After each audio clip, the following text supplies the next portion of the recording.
Hi, I'm Michele at the Portland Public Library in Portland, Maine, and I'm so glad you've joined me for a read aloud of Nathaniel Fludd, Beastologist, Book 1, Flight of the Phoenix, written by R.L. LaFevers, illustrated by Kelly Murphy, and published by Houghton Mifflin Books for Children. Chapter 1. It was one of the most important moments in Nathaniel Fludd's young life, and he was stuck sitting in the corner. Miss Lumpton had promised him an overnight trip to the city to visit the zoo. Instead, he found himself in a stuffy office with their suitcases at his feet and his sketchbook in his lap. He had been given clear instructions not to listen in on Miss Lumpton's conversation with the lawyer. The problem was they sat only 3 feet away, and the lawyer spoke rather loudly. Here's a picture of him.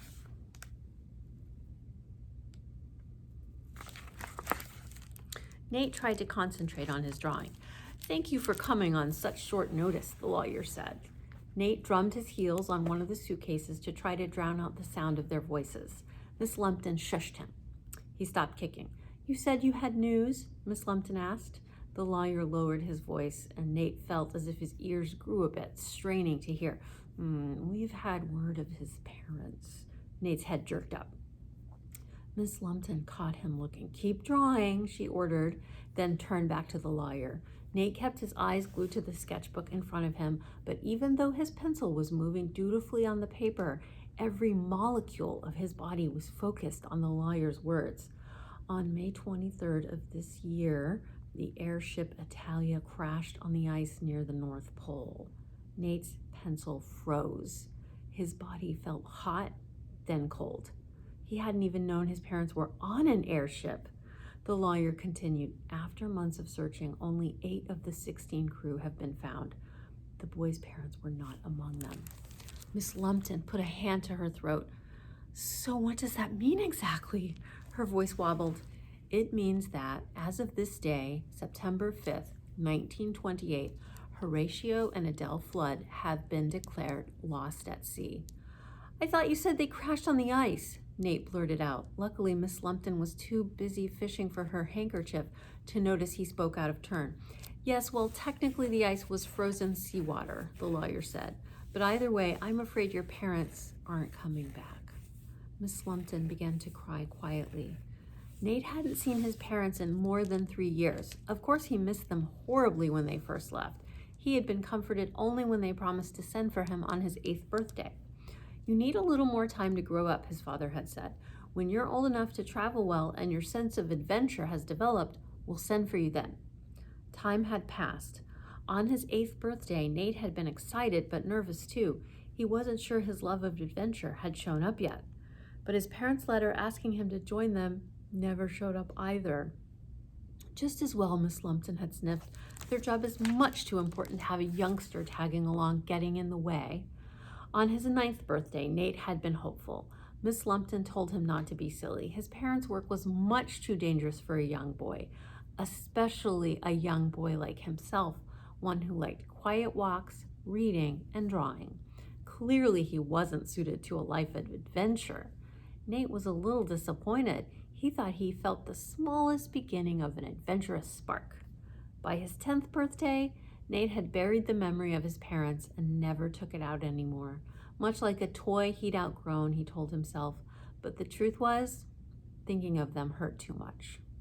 And now he would never see them again. Miss Lumpton dabbed at her eyes with the handkerchief. "So the poor boy is all alone in the world?" Nate wished she'd stop crying if it wasn't her parents who'd been lost at sea. No, my dear Miss Lumpton," the lawyer said. "This is not the case at all. The boy is to live with Phil A. Fludd." Miss Lumpton stopped crying. "Phil A. Fludd? Well, who is that, I'd like to know?" The lawyer studied the paper in front of him. "A cousin of the boy's father. Lives in batting at the flies up in North County." Miss Lumpton sniffed. "Well, what about me?" Suddenly, Nate understood why she'd been crying. She hadn't been worried about him at all. "They've left you a tidy sum, Miss Lumpton. You shall not want." Miss Lumpton's tears disappeared. She sat up straighter and leaned forward. "How much?" The lawyer told her the amount of money she would receive. Her cheeks grew pink with pleasure. Well, that should do very nicely. In fact, the lawyer said, my clerk is holding the funds for you if you would like to check with him when we're done. Miss Lumpton stood up. I think we're done. Nate looked at her in surprise. He didn't think they were done. He didn't understand why he couldn't stay with Miss Lumpton. Why couldn't things go on the way they had for the past 3 years? His governess came over to where he sat and gave him an awkward pat on the head. Good luck, dear boy. She grabbed one of the suitcases and left the room in search of her tidy sum. Nate did feel like crying then. Instead, he blinked quite fast. Now, the lawyer boomed, we must go too. And he pulled a pocket watch from his vest and looked at it. You have a train to catch. A train? Nate asked. Yes, now put that book of yours away and come along. The lawyer closed his watch with a snap. What have you drawn there? He asked. A walrus? Yes. Nate shut the sketchbook quickly before the lawyer could recognize himself. Well, do hurry. It wouldn't do to miss the train. It wouldn't do at all. And the lawyer came out from behind his desk and grabbed Nate's suitcase. Nate stood up and tucked his sketchbooks under his arm. The lawyer clamped his hand onto Nate's shoulder and steered him out of the office. Nate had to take giant steps to keep up. The train station was only 2 blocks away, but Nate was out of breath by the time they got there. All aboard, the conductor called out. Here, the lawyer thrust the suitcase at Nate and shoved a ticket into his hand. Hurry, boy, they won't hold the train for you. His voice was gruff and impatient, and Nate wondered if the lawyer would get a tidy sum for getting him on the train. Once he was on board, Nate hurried to the window to wave goodbye, but the lawyer had already left. Chapter 2. The train didn't arrive at Batting on the Flies until late afternoon. Nate was the only one who got off. An old dog slept in the doorway of the station, a swarm of flies buzzing idly around his head. As Nate walked toward him, the door opened and an old bent man came out. He studied Nate. You must be the newest Fludd. Come on, I'm to give you a ride up to the farm. The station master tossed Nate's suitcase into the back of the wagon harnessed to an old horse. Then he and Nate climbed in. The station master clicked his tongue and the horse set off at a slow clop. They rode through a rolling green countryside dotted with farmhouses and cottages. Sheep stood in the pastures, twitching their tails lazily. Something about their dull, placid faces reminded Nate of Miss Lumpton. His eyes stung and his throat grew tight. He opened his sketchbook, took out his pencil, and began to draw one of the sheep. Here's his sheep drawings. He sketched until the wagon turned down a rutted road and a rambling farmhouse came into view. The house was slightly run down with rough stone walls and a thatched roof that jutted out at a steep angle like a bristly mustache. 2 monstrous brick chimneys loomed against the skyline. Towers and gables stuck out from all sorts of angles. It looked as though it probably had bats. Nate's heart sank as the wagon rolled to a stop. Here you go then, the station master said. The old man hopped down and unloaded Nate's suitcase. Before Nate could say thank you, the man tipped his cap, climbed back in, and turned the horse back toward the village. Nate picked his way up the path, which was overgrown with weeds and brambles. The front door was sturdy and thick and needed a new coat of paint. The brass door knocker was shaped like the head of a snarling lion or a snarling man. Nate couldn't be sure which. He reached gingerly around its sharp teeth and knocked on the door. Nothing happened. As he waited, he noticed a brass plaque above the door. P.A. Fludd, Beastologist, it said.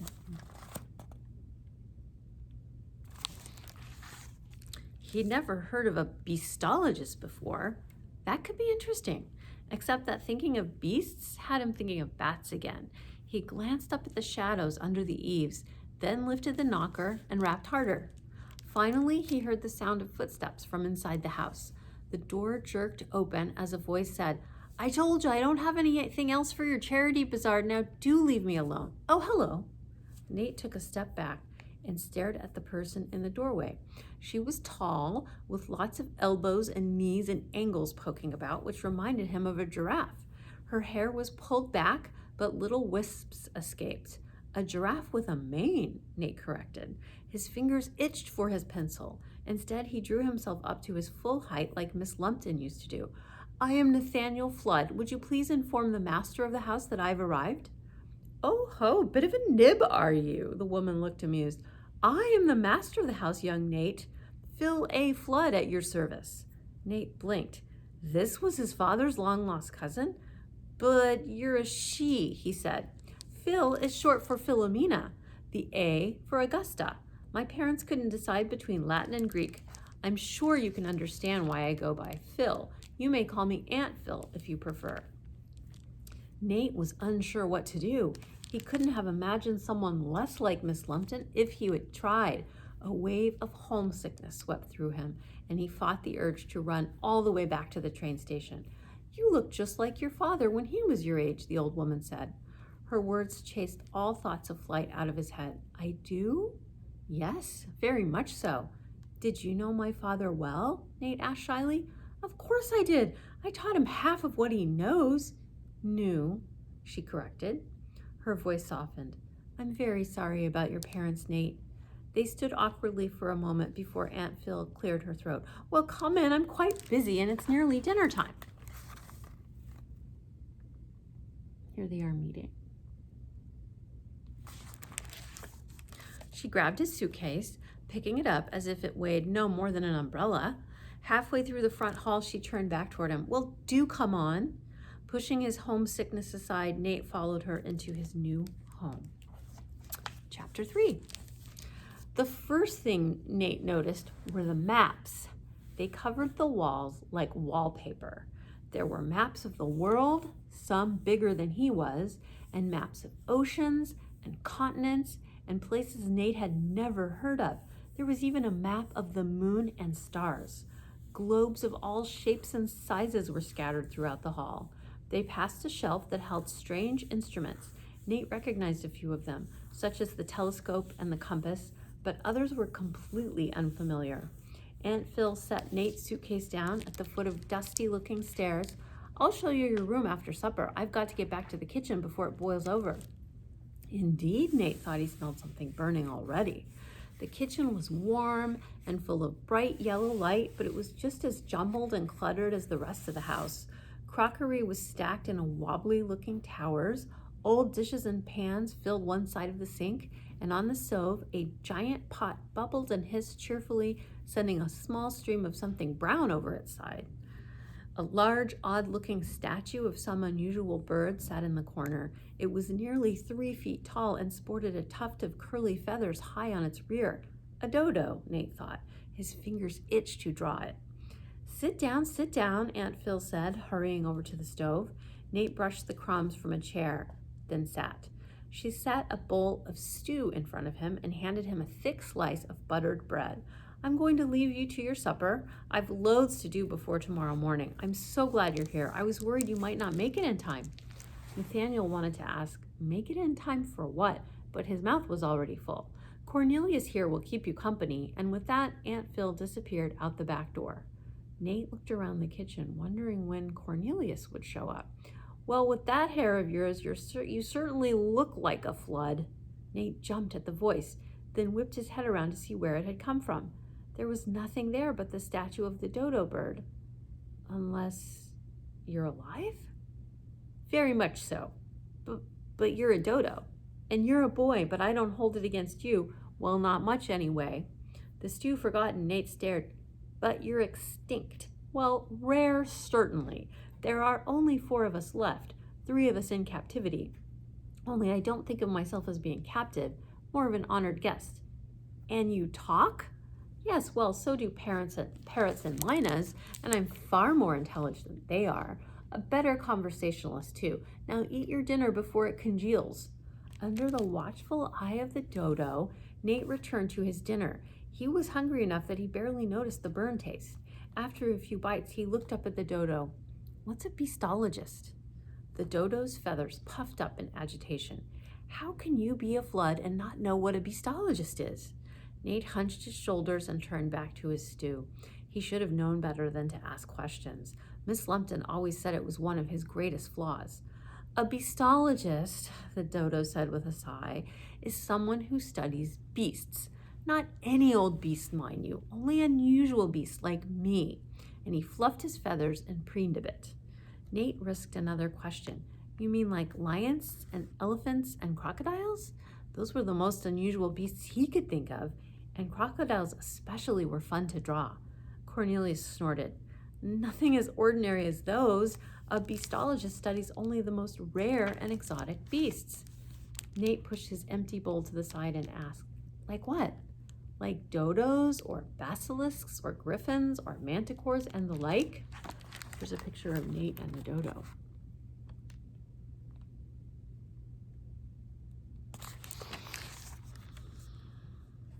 Nate thought back to the one time Miss Lumpton had taken him to the zoo. He didn't remember seeing any of those. How come I've never heard of any of those before? Because most people think they're just myths, which is much better for all concerned if you ask me. Now, if you're finished your dinner, the dodo said, I'll show you to your room. Nate followed Cornelius out of the kitchen. The bird waddled sharply from side to side. He was not built for speed or grace, but then neither was Nate. When the dodo reached the stairs, he did a little fluttering hop onto the first step. Best grab your suitcase, he said. Nate peered up into the darkness. If there were any bats, they probably lived up there. Aren't there any bedrooms down here, he asked. Don't be silly, the dodo paused on the second stairs. You're not afraid, are you? The scorn in the dodo's voice nudged Nate onto the first stair. Of course not, he said, then followed Cornelius the rest of the way. Once upstairs, the dodo led Nate to one of the very last doors in the dark hallway. Here you go. Open it, why don't you? Nate opened the door and stepped into a small, dusty room. The water closet's at the north end of the hall, Cornelius explained. I wouldn't bother unpacking tonight until morning then. Until morning then. And the bird left the room and waddled back down the hall to the stairs. Nate set his suitcase down and tried to get his bearings. The ceiling slanted down toward the wall. A small bed sat tucked up under the eaves. There was a map in here, too, over by the closet. Nate went for a closer look. It was old, and the words were written in Latin. It appeared to be a map of the world, but it was unlike any Nate had ever seen. For one, the continents were all the wrong shape and size, and there weren't enough oceans. But the most unusual thing about it was that it was covered in pictures. There were men in crowns whom Nate took to be kings, but other men, strange men, had no heads or only one eye, or instead of walking on two legs, appeared to be hopping on only one. And the animals! Nate recognized an elephant and a crocodile, but there were many others he had never seen before. The map was signed down in the corner with a great flourish by Sir Mungo Fludd. Next to his signature was a blue and gold starburst with a dodo in the middle. There was a loud clatter and thump from somewhere outside. Nate turned from the map and went to look out the window. He blew aside a small pile of dead flies on the windowsill, then pressed his nose to the cold glass. Torches were lit down in the yard, where Nate could make out an enormous, strange, wing-shaped object. A beast, perhaps? No, it was an airplane, he finally realized. Why did Aunt Phil have an airplane in her backyard? He pressed closer to the glass and saw Aunt Phil loading supplies into the cargo hold. She was getting ready to go on a trip. His heart sank. Who was going to watch him? The dodo? Well, here's the map in his room.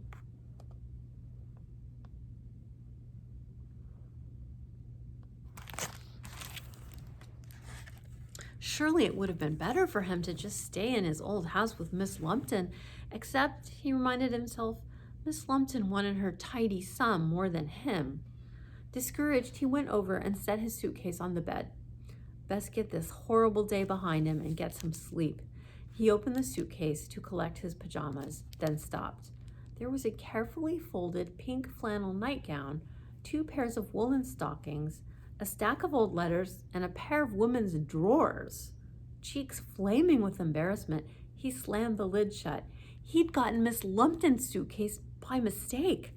Tears, hot and prickly, stung his eyes. He jammed his fist into them and rubbed hard.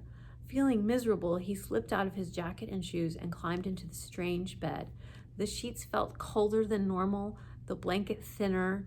He huddled under the covers and missed his own bed. He missed the bedtime stories Miss Lumpton read to him, even if they were a bit boring.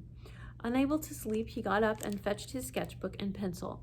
He scrawled back under the covers and propped himself up on the pillows. He chewed the end of the pencil, trying to remember what his parents looked like. By the time he fell asleep, all he'd been able to draw was his father's mustache and the small beauty mark on his mother's chin. And that is where we'll end part 1 today of Nathaniel Fludd, Beastologist, Book 1, Flight of the Phoenix, written by R.L. LaFevers, illustrated by Kelly Murphy, and published by Houghton Mifflin Book for Children. I'm Michele at Portland Public Library in Portland, Maine, and join me next time for part 2. Bye.